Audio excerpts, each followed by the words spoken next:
نحمده ونصلي على رسول الكريم أما بعد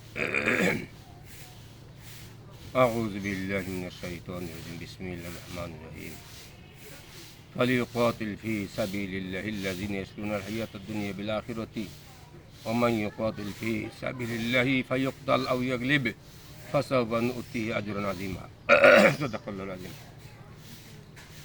উপস্থিত দেশের জনগণ, মুরব্বিয়ান কিরাম, যুবক ভাইরা, আল্লাহ তাআলার দরবারে লাখ লাখ শুকর গ্রহণ করছি। সামনে নির্বাচন আসছে, নির্বাচন নিয়ে দুই একটি কথা বলতেছি। আমি মাওলানা নূর মোহাম্মদ বরগুনা, গাজীপুর থেকে বলতেছি। অনেক লোকেরা বলে থাকেন আলেম ওলামা আউলিয়া কেরাম পীর মাশায়েখ তারা রাজনীতি করবে কেন? তারা মাদ্রাসায় পড়াবে, মসজিদে ইমামতি করবে, জানাজা পড়াবে, ঈদের নামাজ পড়াবে, কোরবানি করবে, এই তো তাদের কাজ। আলেমরা আবার রাজনীতি করবে কেন? তাহলে তাদের কথা মতো বোঝা যাচ্ছে, আবার বলতেছে রাজনীতি ইসলামে নাই। এখন ইসলাম বিরোধী কিছু বাংলা শিক্ষিত লোকেরা বলতেছে রাজনীতি নাকি ইসলামে নাই। তাহলে কি সুলাইমান আলাইহিস সালাম সারা বিশ্বের বাদশা ছিলেন?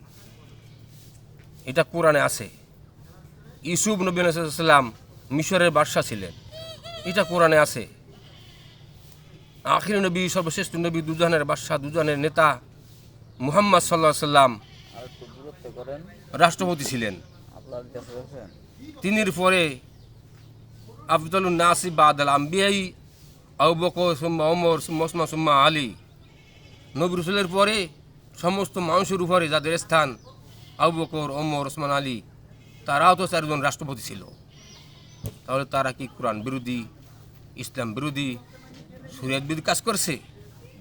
না, কোরআন নাজিলই হয়েছে এবং মানুষকে আল্লাহ তাআলা সৃষ্টি করছে আল্লাহর জমিনে আল্লাহর রাজ, আল্লাহর বিধান, কোরআনের আইন প্রতিষ্ঠা করার জন্য। এই লক্ষ্যে আল্লাহ তাআলা বলেন ইন্নী জাইলুন ফিল আরদি খলিফা, আমি আমার জমিনে মানুষকে সৃষ্টি করেছি আমার প্রতিনিধি হিসাবে। সমস্ত মানুষ আমার প্রতিনিধি, তারা আমার জমিনে আমার রাজ, আমার বিধান, আমার আইন, আমার শাসন ব্যবস্থা প্রতিষ্ঠা করবে। ও মূর্খের দলেরা এই কোরআন হাদিস পড়েও না, বোঝেও না। এই জন্য তারা এই সমস্ত বিভ্রান্তিকর কথাবার্তা বলে। তা আমি দেশের জনগণের লক্ষ্যে, জনগণকে কেন্দ্র করে বলতেছি, সামনে নির্বাচন আসতেছে, আমরা সকলের ঈমান রক্ষা করার জন্য, ঈমান হেফাজতের জন্য, দেশের মঙ্গলের জন্য, জনগণের মঙ্গলের জন্য, জনগণ যেন দুর্নীতির থেকে, চাঁদাবাজের থেকে, হত্যা, খুন, গুমের থেকে বাঁচতে পারে, মানুষের মতো জীবনযাপন করতে পারে, সুখে শান্তিতে ব্যবসা বাণিজ্য করতে পারে, চলাফেরা করতে পারে।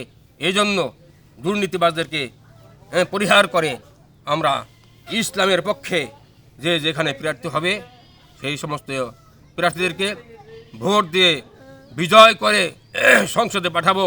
তারা যেন সংসদে গিয়ে ইসলামী শাসন ব্যবস্থা প্রতিষ্ঠা করতে পারে, এই আহ্বান রেখে, দেশের জনগণের প্রতি এই আহ্বান রেখে আজকে আমার সংক্ষিপ্ত বক্তব্য শেষ করছি। ওয়া আখিরু দাওয়ানা আনিল হামদুলিল্লাহি রাব্বিল আলামিন।